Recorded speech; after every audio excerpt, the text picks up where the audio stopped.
equilibration between dimension and SDS electrophoresis.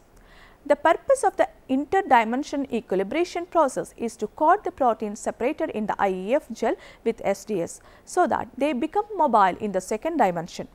This is always achieved by equilibration of the IEF gel in a SDS containing buffer, but it has been shown to be more delicate for immobilized pH gradient strips due to electroendosmosis problems.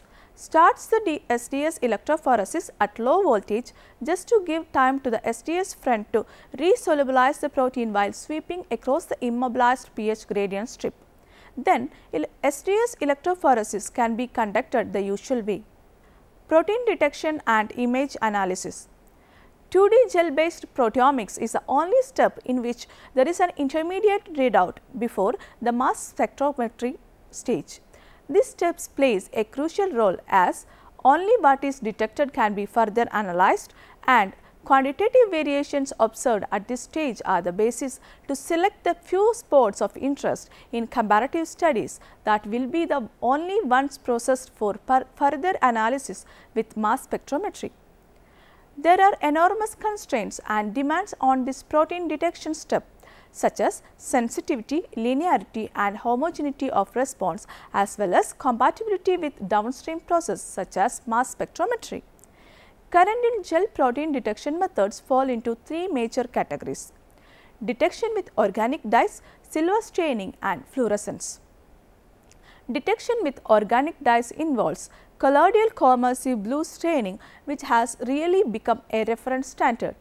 Although the sensitivity is moderate, linearity and homogeneity are good and compatibility with mass spectrometry is excellent. Conversely, silver staining is much more sensitive but less linear and homogeneous because of its delicate mechanism. Protein detection by fluorescence combines good sensitivity with excellent linearity, and compatibility with mass spectrometry is good. In addition, several modes of detection can be used as reviewed: environment sensitive probes, non-covalent binding and covalent binding. The latter approach deserves some specific comments, as the use of the chemically related reactive fluorescent probes, differing mainly by their excitation and emission wavelengths, allows performing multiplexing of samples on 2D gels. However, it must be stressed that the image analysis process in 2D gel based proteomics is usually not the simple comparison of two gels, but the multiple comparison of several gel images. Current uses of 2D electrophoresis in proteomics. In 2D gel based proteomics, the 2D gel part represents the essential workload of the whole process. It as it's this step that the quantitative analysis is performed, and this is usually used to perform spot selection. This has important consequences for the downstream mass spectrometry analysis. This means that only a very limited portion of the proteins present in the samples will need to be analyzed. This is especially true for a comparative study with replicates. If 10 samples to be analyzed and compared at 20 hours of mass spectrometry per sample, this represents in shotgun type techniques 200 hours of MS. If the same analysis is carried out with 2D gels, at the end of the image analysis, maybe 20 different spots will be selected, and this represents at the very most 20 hours of MS. When analyzing the comparative productivity of 2D gel based proteomics and shotgun type proteomics, it appears that the compared productivity of 2D gels over shotgun improves when the size of the sample series increases due to the highly parallel nature of 2D gel based proteomics. Future prospects. 2D electrophoresis is now a mature technique, and it offers great flexibility and tunable resolution, and many tricks are available to tune and refine the resolution when needed.